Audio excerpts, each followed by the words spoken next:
Hello everybody, it is Lucy Duck and Emme Rogers here from Roamancing on the Red Sea from the Palace Port Ghalib Resort.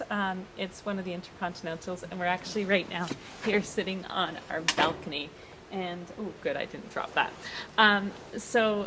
Yeah, we're actually enjoying a last sunset from up here. And it's just been an absolutely fabulous trip, and I can't wait to come back to Egypt again.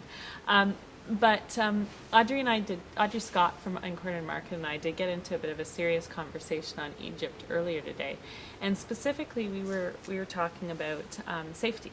And safety, I think, is something you have to be concerned wherever you visit in the world. And quite frankly, both Audrey and I have felt very safe here in Egypt.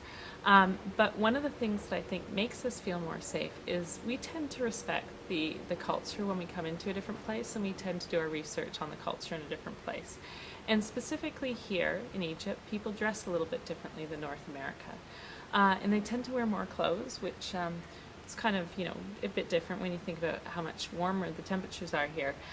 So one of the things I've learned since I've been in Egypt is how to wear slightly more clothes and still feel cool and not overheated and things like that. And I just like to also state, it's not just the women that wear more clothes, the men here wear more clothes too. You see a lot more men in suits and collared shirts and things like that here. So anyhow, my first thing is, it's obviously slightly different here at a resort. When you're in the resort walls, especially if you're doing adventure sports and things like that you do on the Red Sea, you can wear tank tops and things like that, but I wouldn't wear them off the resort so much, especially if you're going into the community. And I do encourage everybody to get out into the community when you're in Egypt and see a little bit of the non-resort life, which is where I think the real interesting part of Egypt is. So one thing is I wouldn't show off a ton of leg, and so I've been wearing these little, sort of half pants since I've been here. I know they have a name for themselves, but I can't remember it right now. So that's one thing that's been useful. As far as walking around, there's a lot more cobblestone and uneven streets, so I haven't been wearing my boots. Instead, I've been wearing a sturdier sandal, and you don't want a sandal with heels on it, and a flip-flop just isn't going to cut it either, so a sturdy sandal. A scarf, one of the best fashion statements for Egypt, and it's useful for all sorts of things, especially when you're doing adventure sports, because if you're out in the desert, you can cover your head with it, which will keep you from getting sunstroke.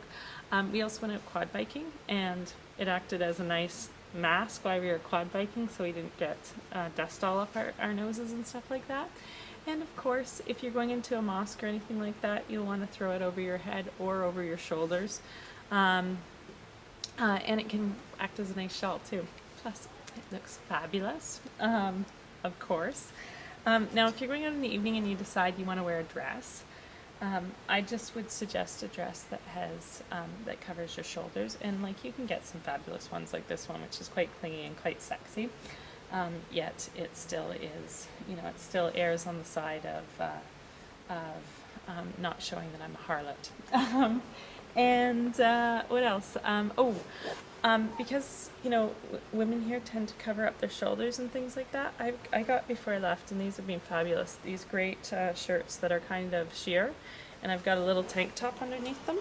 But the tank top's probably not the best thing to wear out. But these breathe well. It's nice and cool, and if I do say so myself, I look fabulous.